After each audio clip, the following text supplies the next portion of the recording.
Why is faith worthy of so much respect? Would somebody show me the calculations? Because I just don't get it. People keep saying to me, you know, you should show a bit more respect. You don't have to call people mentally ill just because they disagree with you.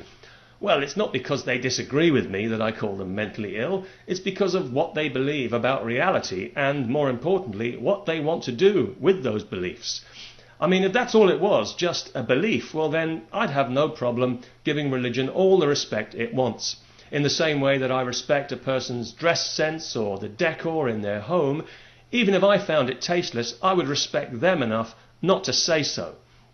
But religion is more than just a belief. Religion wants to impose a universal morality, which is why it has always attracted the kind of person who thinks other people's private lives are their business. And giving respect to this mentality is exactly what's got us into the mess that we're in. We've given religion ideas above its station, and we've persuaded it that it's something it's not, when the truth is that faith is nothing more than the deliberate suspension of disbelief. It's an act of will. It's not a state of grace, it's a state of choice, because without evidence, you've got no reason to believe apart from your willingness to believe. So why is that worthy of respect any more than your willingness to poke yourself in the eye with a pencil? And why is faith considered some kind of virtue? Is it because it implies a certain depth of contemplation and insight? I don't think so. Faith, by definition, is unexamined, so in that sense it has to be among the shallowest of experiences. And yet, if it could, it would regulate every action, word and thought of every single person on this planet. Because, let's not forget, even an impure thought is a sin. Well, I think that belief in God is an impure thought. It pollutes our understanding of reality. It gets in the way. And it brings out the worst in the best of us, so that we're even prepared to stoop so low as to poison the unformed minds of the people we love the most, our children. By the time they're old enough to think for themselves, it's too late. They've been well and truly hypnotized. I'm sorry, but there's no nice way to say this.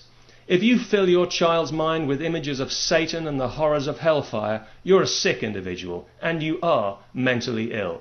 And the only reason you don't know this is because you've been indulged for far too long by people and institutions that really ought to know better. The truth is, your beliefs are infantile. Your scriptures are lies, and your gods are illusions. And I can say that with all due respect, because no respect is actually due. And besides, anyone who has to demand respect automatically deserves ridicule. If you deserved respect, you'd already have it. You'd be rolling around in it like a televangelist in other people's money. No, what you deserve is mockery. But I'm a reasonable person, and I want to make an effort, so I'll tell you what I'll do. I'll respect your beliefs for as long as I can keep a straight face while thinking about them, which should be about half a second. But beyond that, I'm afraid I can't promise anything. In the meantime, I don't believe that God exists, but if it turns out that I'm wrong about that, well, fair enough. I don't think much of his attitude, to be honest, and if he wants to show himself, I'd be happy to tell him that to his face, if he's got one. But if God exists, I want him to tell me himself. I don't want to hear it from anybody else. And in case you're wondering, that includes you. So please, don't quote any more scripture at me. I'm really up to here with scripture, and frankly, I don't give a damn what the Bible or the Quran have to say about anything. You might as well be telling me about your dreams, which is essentially what you are doing. I mean, I can understand why people are drawn to scripture and to religion, because it's so easy and convenient. It's all laid out for you. All the thinking you'll ever need has already been done. You don't have to lift a single brain cell. That's so convenient, it's almost modern.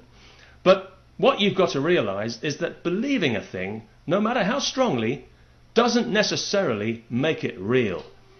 I mean, you could be hypnotized into believing that you're a chicken, but you can't reasonably expect other people to share that belief, at least until they see a few eggs.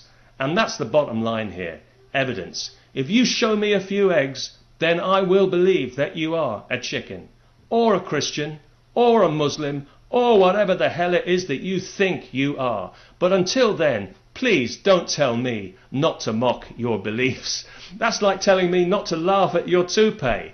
It just makes the damn thing even more ridiculous. Peace to everyone, and may you get all the respect that you deserve.